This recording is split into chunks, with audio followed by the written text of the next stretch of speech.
এভারেস্টের দেশ নেপাল ভ্রমণ করতে চাচ্ছেন? তাহলে এই ভিডিও আপনাকে সম্পূর্ণ দেখতেই হবে, কারণ এই ভিডিওতে নেপাল ভ্রমণের A to Z গাইডলাইন দেওয়া আছে। শুধুমাত্র এই ভিডিওটি দেখলে নেপাল ভ্রমণ ব্যাপারে আপনার আর কোনো প্রশ্ন থাকবে না। আর এই ভিডিওতে এমন কিছু ট্রিক্স শেখানো হয়েছে যার ফলে আপনার নেপাল ভ্রমণ খরচ অর্ধেকে নেমে আসবে।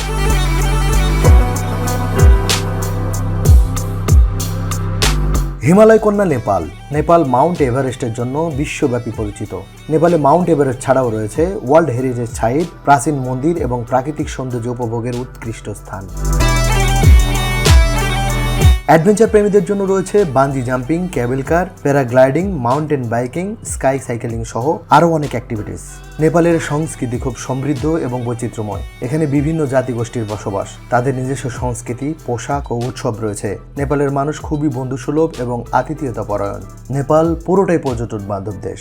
বাংলাদেশ থেকে ভ্রমণ করতে সহজ, বিমানে 1 ঘন্টা 15 মিনিট লাগে, আর ভিসার কোনো ঝামেলাই নেই। তবে নেপালে থাকা, খাওয়া ও পরিবহন খরচ অনেক বেশি। আর যারা প্রথমবার নেপালে যান তাদের ক্ষেত্রে কিছু কিছু সমস্যায় পড়তে হয়। তবে এই ভিডিও সম্পূর্ণ দেখলে আপনারা কোনো সমস্যা ছাড়াই প্রায় অর্ধেক খরচে নেপাল ঘুরে আসতে পারবেন। তবে চলুন ভিডিওটি শুরু করি।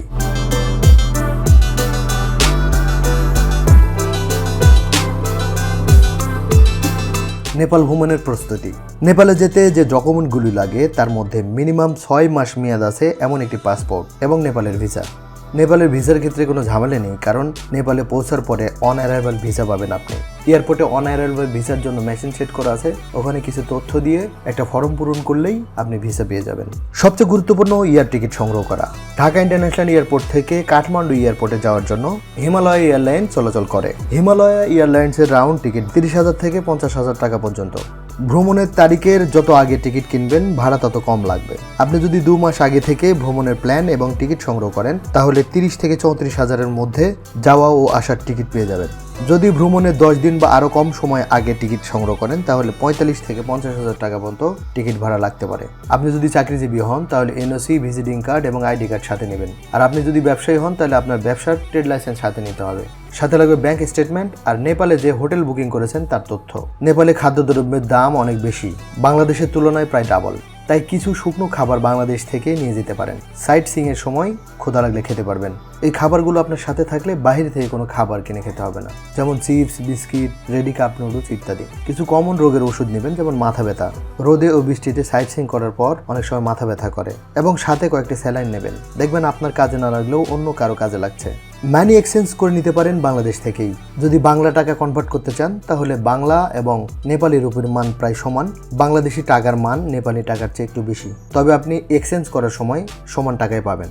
তবে এই রেট নেপালে এক্সচেঞ্জ করলেও যা, বাংলাদেশে করলেও তাই। আপনাকে মিনিমাম $200 ইনভেস্ট করতে হবে। আপনি চাইলে ক্যাশ ডলার নিতে পারেন বা কার্ডে ইনভেস্ট করতেও পারেন। আমি কার্ডে $2,000 ইনভেস্ট করেছিলাম, $100 ক্যাশ নিয়েছিলাম, কিছু ইন্ডিয়ান রুপি নিয়েছিলাম, কিছু নেপালি রুপি নিয়েছিলাম। ইন্ডিয়ান রুপি নেওয়ার কারণ নেপালে ইন্ডিয়ান রুপি চলে, কোনো কিছু কিনতে গেলে সরাসরি ইন্ডিয়ান রুপি দিতে পারবেন। আমি কার্ডে $2,000 ইনভেস্ট করলেও আমি কোনো এটিএম বুথ থেকে টাকা তুলিনি। এর কারণ হচ্ছে আপনি কার্ড দিয়ে যদি কোনো এটিএম বুথ থেকে টাকা তোলেন তাহলে প্রতিটি ট্রানজ্যাকশনের জন্য 500 রুপি কেটে নেবে। আমি অযথাই 500 রুপি খোয়াতে চাইনি, তাই কার্ড দিয়ে কোনো টাকাই তোলেনি। আপনারা যদি ডলার হাতে নিয়ে নেপালে ভাঙাতে চান তাহলে ভালো রেট পাবেন। তবে বাংলাদেশ থেকে কিছু নেপালি রুপি নিয়ে যাবেন, কারণ এয়ারপোর্ট থেকে আপনাকে হোটেলে যেতে হবে বা সিম কেনার প্রয়োজন হতে পারে। ব্যাগ প্যাকিং এর ব্যাপারে কিছু তথ্য দেই। লাগেজে সর্বোচ্চ 30 কেজি ওজন নিতে পারবেন। খেয়াল রাখবেন বেশি যেন না হয়, তাহলে লাগেজ ফেরত দেবে। আর হ্যান্ড ব্যাগে নিতে পারবেন 7 কেজি। আপনার যতগুলো গ্যাজেট আছে, যেমন power bank, camera, battery, drone বা ল্যাপটপ, এগুলো লাগেজে নিতে পারবেন না, নিতে হবে হ্যান্ড ব্যাগে।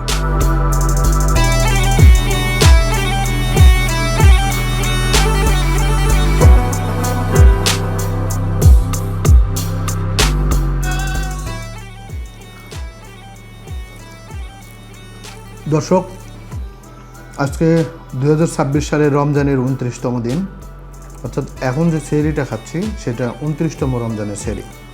এখন বাংলাদেশের সময় প্রায় ভোর 4টার কাছাকাছি, আর আমি আছি চট্টগ্রামে। চট্টগ্রামের সেহরির শেষ টাইম 4:45 থেকে 4:50-এর মধ্যে হবে। আমি চট্টগ্রামে সেহরি খেলেও ইফতার সম্ভবত আকাশের উপরে অথবা নেপালের কাঠমান্ডুতে করব ইনশাল্লাহ, কারণ আজকে বিকেল 4:30টার ফ্লাইটে আমি নেপালের কাঠমান্ডুর উদ্দেশ্যে রওনা দিচ্ছি। আমার ফ্লাইট ঢাকা ইন্টারন্যাশনাল এয়ারপোর্ট থেকে 4:30টায়, কিন্তু আমি যেহেতু চট্টগ্রাম থাকি তাই খুব সকাল 7টার ট্রেনে আমি ঢাকার উদ্দেশ্যে রওনা দেব।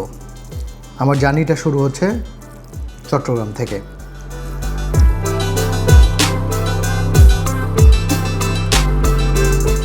আমি চট্টগ্রাম থেকে সুবর্ণ এক্সপ্রেস ট্রেনে করে যাচ্ছি ঢাকা বিমানবন্দর রেল স্টেশনে। বাসা থেকে বের হয়ে একটা সিএনজিতে উঠলাম স্টেশন পর্যন্ত যাওয়ার জন্য। আমি খুব অল্প সময়ের মধ্যেই পৌঁছে গেলাম স্টেশনে।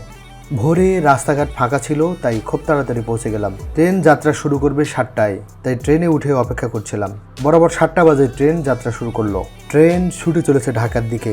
আমি কিছুক্ষণ ঘুমিয়ে নিলাম। সেহরির পর ঘুমোতে পারিনি, তাই ঘুম লাগছিল। আর বসে থেকেই বা কী করবো, তাই ঘুমিয়ে নিলাম।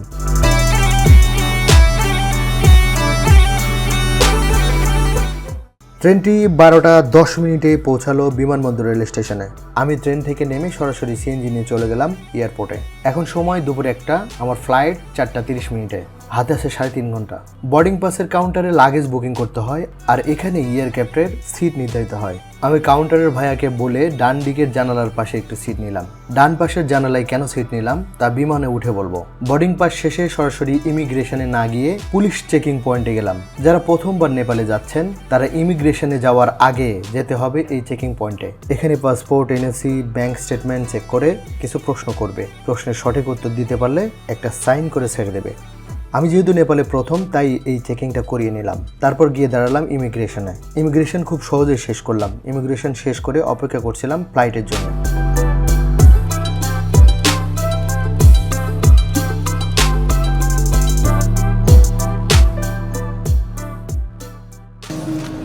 দর্শক, ইমিগ্রেশন শেষ হয়ে গেছে, এখন বসে আছি ওয়েটিংয়ে। এরপরে আমরা ফাইনাল যে চেকিংটা রয়েছে, যেটাকে আমরা জুতা, বেল্ট, আবার কোনো গ্যাজেট ট্যাজেট থাকলে সেগুলো আলাদা বোলে করে রাখতে হয়, সেই স্ক্যানিংটা হবে। তারপরে আমরা ইয়ারে উঠে যাব। তো ইমিগ্রেশনে কি কি বিষয় আমাদের ফেস করতে হয়েছে আমি একটু দেখানোর চেষ্টা করি। প্রথমে যদি দেখাই যে ইমিগ্রেশনের জন্য কিছু ইম্পর্টেন্ট পেপার নিয়েছিলাম। তার মধ্যে ছিল হলো ইয়ার টিকিটের পরে ছিল আপনার হোটেল বুকিংয়ের যে পেপার সেটা। তারপরে ব্যাংক স্টেটমেন্ট নিয়েছিলাম। তারপর নিয়েছিলাম ভিসা পেপার, ভিসা যেটা আমরা অনলাইনে পূরণ করে প্রিন্ট আউট করেছিলাম সেটা। ভিজিটিং কার্ডের একটা কপি নিয়েছিলাম। আইডি কার্ড নিয়েছিলাম, আইডি কার্ডের কপিও নিয়েছিলাম।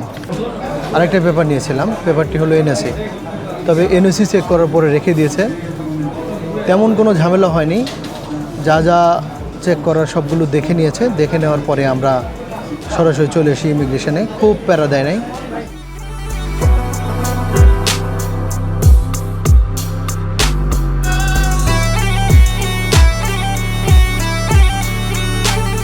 তিনটের পর ফাইনাল চেকিংয়ের জন্য লাইনে দাঁড়ালাম। এখানে প্যান্টের বেল, জুতা, মোবাইল সহ গ্যাজেটগুলো আলাদা করে স্ক্যান করা হবে।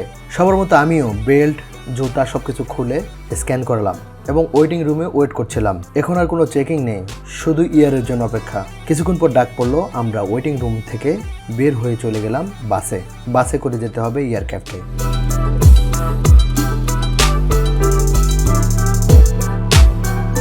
বাস চলে আসলো এয়ারক্রাফটের কাছে। এয়ার হোস্টেসের কাছ থেকে আমার সিট দেখে নিলাম। আমার সিট ডান দিকে জানালার পাশে। আমি এই সিট নেওয়ার কারণ, বিমান যখন ত্রিভুবন এয়ারপোর্টে ল্যান্ড করবে তার আগ মুহূর্তে ডান পাশ থেকে মাউন্ট এভারেস্ট দেখা যাবে। আজকে ভাগ্য ভালো থাকলে আপনাদেরকে দেখাবো।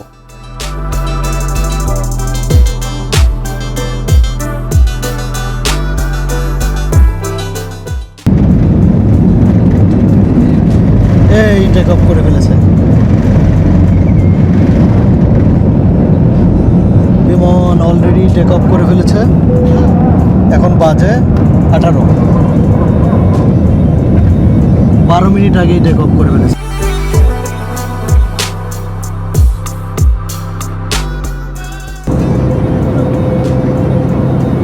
বিমান যখন মাঝ আকাশে, তখন কিছু নাস্তা দিয়ে গেল।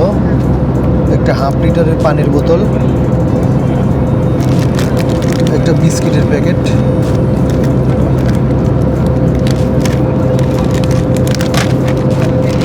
এটা একটা বাদামের প্যাকেট, বাদাম আছে ভিতরে, আর একটা জুস, সাথে একটা টিস্যু,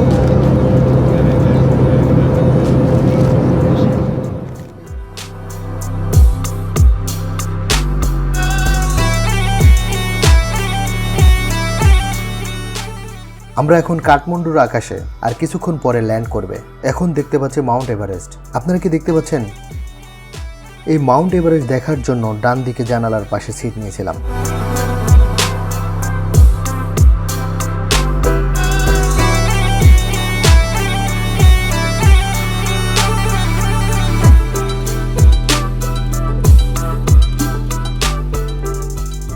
আমরা একটু পরে ল্যান্ড করব।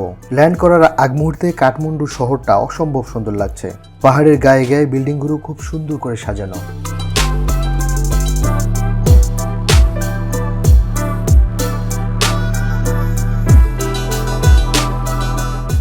এই তো আমাদের বিমানটি ল্যান্ড করেছে। এয়ারক্যাপ থেকে নেমে বাসে উঠলাম। এই তো বাসটি চলে এসেছে প্রায় টার্মিনালের কাছাকাছি। টার্মিনালে প্রবেশ করতেই বাম পাশে বুদ্ধের একটি মূর্তি দেখা যাবে। অনেকে এখানে এসে ছবি তুলে কিছুক্ষণ দাঁড়িয়ে থাকে।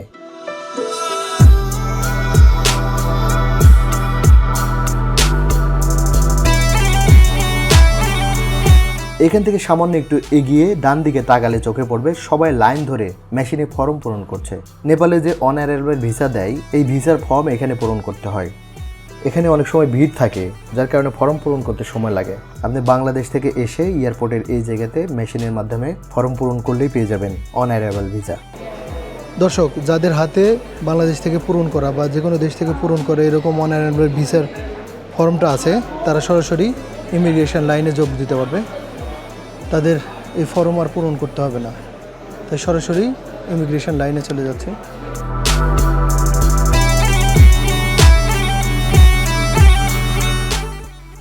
দর্শক, আমরা নেপালে নামার পরে খুব একটা সময় লাগেনি ইমিগ্রেশনে। জাস্ট পাসওয়ার্ড আর টিকিটটা চেক করে এই জায়গাতে একটা অনারেবল ভিসার স্টিকার মেরে দিয়েছে। আমি এখন একটি সিম সংগ্রহ করব। এখানে নেপালের সবচেয়ে বড় সিম কোম্পানি এনসেলের একটি প্যাকেজ নেব। 600 টাকায় আনলিমিটেড ইন্টারনেট এবং আনলিমিটেড নেপালি টক টাইম। যেহেতু আমি 6 দিনের ট্যুরে এসেছি, তাই 7 দিনের প্যাকেজটা আমি নিয়ে নিলাম। সিম নিয়ে এয়ারপোর্ট থেকে বের হয়ে চলে আসি। এয়ারপোর্ট থেকে বেরোনোর রাস্তার দুপাশ আমার খুব ভালো লেগেছে। নেপালের সব পর্যটন স্পটের ছবি এখানে রয়েছে।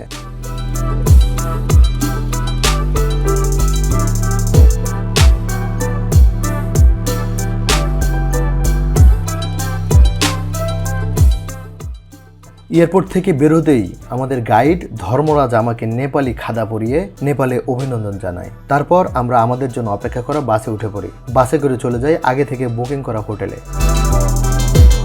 এখন আপনাদেরকে কিছু ট্রিক্স শেখাবো, যাতে আপনাদের ভ্রমণ খরচ একবারে অর্ধেকে নেমে আসে। প্রথম ট্রিক্স, এয়ার টিকিট সংগ্রহ করবেন মিনিমাম 1.5 মাস আগে, তাহলে ভাড়া প্রায় 3 ভাগের 1 ভাগ কমে যাবে। কয়েকজন মিলে গ্রুপ করে নেপালে যাবেন, তাহলে খরচ অনেক কমে যাবে।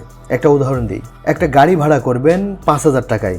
আপনি একা হলে 5,000 টাকা দিতে হবে। আপনারা যদি 5 জন থাকেন তাও 5,000 টাকা দিতে হবে। 5 জন গেলে জনপ্রতি 1,000 টাকা করে পড়ে। তাহলে দেখুন কত খরচ কমে আসলো। আপনারা যদি গ্রুপ করতে না পারেন, যদি একাই যেতে হয়, তাহলে লোকাল ট্রান্সপোর্ট ব্যবহার করবেন। বিশেষ করে দূরপাল্লার জার্নির জন্য বাস পাওয়া যায়। যেমন কাঠমান্ডু থেকে পোখরা যাওয়ার জন্য বাস পাওয়া যায়। এখানে ভাড়া 1000 থেকে 1500 টাকা পর্যন্ত। কিন্তু আপনি যদি একটা নোয়া বা কার ভাড়া করেন, তাহলে ভাড়া পড়বে 15 থেকে 20,000 টাকা। যেহেতু একা, তাহলে বাসে যাওয়া ভালো। আর আশেপাশে সাইট সিইং করার জন্য গুগল ম্যাপ ইউজ করবেন। গুগল ম্যাপে যদি আপনার গন্তব্য খুব কাছে দেখায়, তাহলে আর কোনো গাড়ি নেওয়ার দরকার নেই, হেঁটে চলে যাবেন। 1 কিলোমিটার পথ হাঁটা আপনার জন্য কঠিন কিছু নয়, কিন্তু 1 কিলোমিটার জন্য আপনার ভাড়া গুনতে হবে 350 থেকে 400 টাকা। আপনি হেঁটে গেলে 2টি লাভ, একে 400 টাকার মতো বেঁচে গেল, আরেক এই শহরটা ঘুরে দেখা হলো। বাংলাদেশ থেকে কিছু শুকনো খাবার নিয়ে যাবেন। নেপালে সব কিছুর দাম অনেক বেশি। আপনি এখানে যাই কিনতে চান, বাংলাদেশি টাকার প্রায় ডাবল খরচ হবে। একটা ছোট্ট উদাহরণ দিই, এই যে আমার কাছে একটা চিপস দেখছেন, এটা লেইস চিপস। এটা আমি বাংলাদেশ থেকে এনেছি। আমি শুধু এটাই না, আমার ছোটোখাটো নাস্তা খাবার, চা কফি আমি কিন্তু সব বাংলাদেশ থেকে এনেছি। এই যে দেখুন, এই চিপসটার দাম 50 টাকা বাংলাদেশি টাকায়। আর সেম আরেকটা চিপস আমি আপনাকে দেখাই, যেটা আমি এখান থেকে কিনেছি, এর দাম 90 টাকা। আপনি জানেন যে বাংলাদেশি এবং এই নেপালি টাকার মধ্যে খুব একটা ডিফারেন্স নেই। যেমন আমি এক্সচেঞ্জ করতে গিয়ে নেপালি 1 টাকার জন্য আমি বাংলাদেশি 1 টাকা পে করেছি। সামান্য একটু ডিফারেন্স আছে, বা নেপালি টাকার মান বাংলাদেশের টাকার চেয়ে সামান্য একটু কম। আর এই প্যাকেটটি যদি হোটেল রুমে আনতে বলেন, তাহলে সার্ভিস চার্জ সহ আসবে 350 টাকা। একই গণিত হারে সবকিছুর দাম বেশি নেবে। প্রতিটা হোটেলে কমপ্লিমেন্টারি ব্রেকফাস্ট দেওয়া হয়, তাই সকালে ইচ্ছে মতো খেয়ে নেবেন যাতে সারাদিন খুব কম ক্ষুধা লাগে। আর মাঝে মাঝে সুযোগ পেলে চা কফি খেয়ে নেবেন সাইট সিইং করার সময়। আপনারা যদি বাংলাদেশি কোনো সিম রোমিং করতে চান বা এখানে এসে সিম নিতে চান, সেক্ষেত্রে আমার পরামর্শ হলো রোমিং করবেন না, কারণ রোমিং করলে মিনিমাম প্যাকেজ আপনার 1300 থেকে 1500 টাকা লাগবে। আর নেপালে 1 সপ্তাহের জন্য 600 টাকার একটা আনলিমিটেড ইন্টারনেট প্যাকেজ পেয়ে যাবেন। আর এই সিম কেনার সময় একটা জিনিস মাথায় রাখবেন, সেটা হলো বড় প্যাকেজ নেওয়ার দরকার নেই, বেশি ইন্টারনেট নেওয়ারও দরকার নেই। কারণ আপনি যখন সাইট সিইং করবেন তখন 2-1টা SMS আদান প্রদান করা যাবে। হেভি ইউজের জন্য আপনি হোটেলে আসলেই ইউজ করতে পারছেন, কারণ ওখানে সবগুলো হোটেলে ওয়াইফাই রয়েছে। আপনি যদি এয়ারপোর্ট থেকে গাড়ি নিয়ে হোটেলে যেতে চান, আপনার হোটেলের লোকেশন যেখানে হোক না কেন, এয়ারপোর্ট থেকে বেরোয় গাড়ি নেবেন না, একটু সামনে গিয়ে গাড়ি নেবেন, তাহলে বার্গেনিং করে ভাড়া অনেকটাই কমাতে পারবেন। আগে থেকে যদি আপনার গাড়ি বুকিং থাকে তাহলে সে কথা আলাদা, আপনারা খরচের দিক চিন্তা করলে আগে থেকে বুকিং করে রাখবেন না। আরেকটা ইম্পর্টেন্ট কথা, কোনো বারে যাবেন না, ডান্স বার হোক আর জোস বার হোক, বারে গেলে কিভাবে 20,000 টাকা আপনার খরচ হয়ে যাবে আপনি টেরই পাবেন না। আপনি যদি এই বিষয়গুলো খেয়াল রাখেন তাহলে অর্ধেক খরচে নেপাল ঘুরে আসতে পারবেন, আমি আপনাকে গ্যারান্টি দিচ্ছি। আপনি যদি একটা গ্রুপ ম্যানেজ করে নেপালে যেতে না পারেন, তাহলে যতই চেষ্টা করুন না কেন একটা গ্রুপের তুলনায় খরচ বেশিও পড়বেই। তাই সহজ উপায় হলো, কিছু এজেন্সি আছে যারা নেপালে গ্রুপ ট্যুর অ্যারেঞ্জ করে থাকে। এই গ্রুপে ট্যুর করা আপনার জন্য সেফ, থাকা খাওয়া সাইট সিইং কোনো কিছু চিন্তা করতে হবে না আপনাকে, শুধু বুকিং করবেন আর পাসপোর্ট হাতে নিয়ে দৌড় দেবেন, বাকি পেরা তাদের। এমন একটি গ্রুপের সন্ধান যদি চান তাহলে আমি রিকমেন্ডেড করব নোরিয়া হলিডেজ, কারণ নোরিয়া হলিডেজের সাথে আমি গ্রুপ ট্যুর করেছি। তারা যেহেতু বড় এজেন্সি, তাই তারা খুব কম খরচে লাক্সারিয়াস ট্যুর প্রোভাইড করতে পারে। যা হোক, আমি শেষমেশ হোটেলে এসে পৌঁছেছি। কাঠমান্ডুতে আমাদের হোটেল ছিল the address Kathmandu private limited. হোটেলের ভিতরে প্রবেশ করতে বাম পাশে লবি, ডান পাশে রেস্টুরেন্ট, সামনে গেলে রয়েছে রিসেপশন। আগে থেকে হোটেল বুকিং করা ছিল, তবে হোটেলের রুম নম্বর জানতাম না, তাই নাম ধরে লিস্ট থেকে আমার রুম নম্বরটি বের করলাম। আমার রুম নং 105।